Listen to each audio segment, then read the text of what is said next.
সব তার আমলনামায় লেখা হয়। সুবহানাল্লাহ। তাহলে আমরা গরিব মানুষ, এককভাবে 2 লাখ 3 লাখ 4 লাখ টাকা দিয়ে ওট কোরবানি দেওয়া সম্ভব নয়।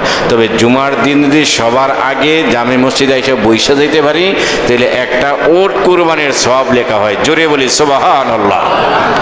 রাসূল পাক সাল্লাল্লাহু আলাইহি সাল্লাম আরো বলেন, দ্বিতীয়বার প্রথম জনের জন্য এই সওয়াব, দ্বিতীয় যেই লোকটাই জামে মসজিদে দ্বিতীয়বারে ঢুকবে, মানে প্রথম জনের পরে যে দ্বিতীয় হবে, তার আমল নামায় একটা গরু কুরবানি দিলে যেই সওয়াব হয়, তার আমল নামায় ওই পরিমাণ সওয়াব লেখা হয়। সুবহানাল্লাহ। তৃতীয় নম্বরে যেই লোকটাই ঢুকবে, তার আমল নামায় বেড়া বা দুম্বা, বকরি এই পরিমাণে একটা আল্লাহ রাস্তায় জবাই করে দিয়ে কুরবানি করলে যেই সওয়াব হয়, এই সওয়াব হয়। চতুর্থ নম্বরে যেই ব্যক্তিরা ঢুকবে, তার আমল নামায় একটা হাঁস, একটা মুরগি এই পরিমাণ একটা আল্লাহর রাস্তায় কুরবানি করলে, মানে দান করলে যেই সওয়াব হয়, ওইটুকু আমল নামায় তার সওয়াব লেখা হয়। পঞ্চম নম্বরে যেই লোকটাই ঢুকে, তার আমল নামায় একটা পাখির ডিম, অর্থাৎ মুরগি বা হাঁসের ডিম আল্লাহ রাস্তায় দান করলে যেই সওয়াব হয়, শুধু পায়ে হেঁটে জামে মসজিদে পঞ্চম নম্বরে ঢুকলে সেই সওয়াব হয়। সুবহানাল্লাহ।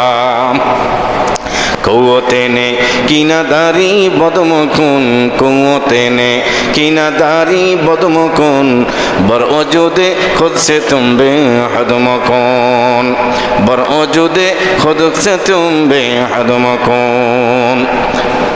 নেকের কাজ বেশি করতে না পারো, কমপক্ষে গুনার কাজ করো না। এই তো জামে মসজিদে আগে আসার ফজিলতরা শুনলেন। রাসূল পাক সাল্লাল্লাহু আলাইহি সাল্লাম আরো বলেন, যেই ব্যক্তি সুন্দর করে গোসল কইরাম, একবারে নিজের ভালো কাপড়টা পইরাম, আতর গোলাপ সুরমা লাগাইয়াম, জামে মসজিদে পায়ে হেঁটে আসবে, পায়ে হেঁটে আসার নিয়ম, পায়ে হেঁটে হেঁটে আসবে, প্রত্যেকটা কদমের বিনিময়ে 1 বছরের নফল নামাজের সওয়াব পাওয়া যায়। সুবহানাল্লাহ। মানে মুমিনের প্রত্যেকটা কাজ কর্মের মধ্যে শুধু সওয়াব, সওয়াব, নেকি। এখন নেকিটা সওয়াবের কোনো রূপ নাই, দেখা যায় না এটা কত রূপ, 6 টাক না 1 পা না, এটা হাসরের ময়দানে প্রত্যেকটা নেকির একটা রূপ ধারণ করাবে, প্রত্যেকটা নেকির একটা বস্তু বানানো হবে। পাথর হোক, এটা আসে না হাদিসে, বস্তু বানানো হবে, এরপরে এটা নেকের পাল্লায় দেওয়া হবে। এই যে ওজন দেওয়া হবে, মিজানের পাল্লা দাঁড়া করানো হবে, তো নেক আর বদ কিভাবে মাপবে?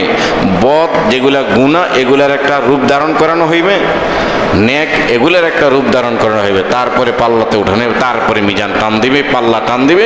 যদি নেকের ভাগ বেশি হয় জান্নাতি, যদি বদের ভাগ বেশি হয় জাহান্নামী।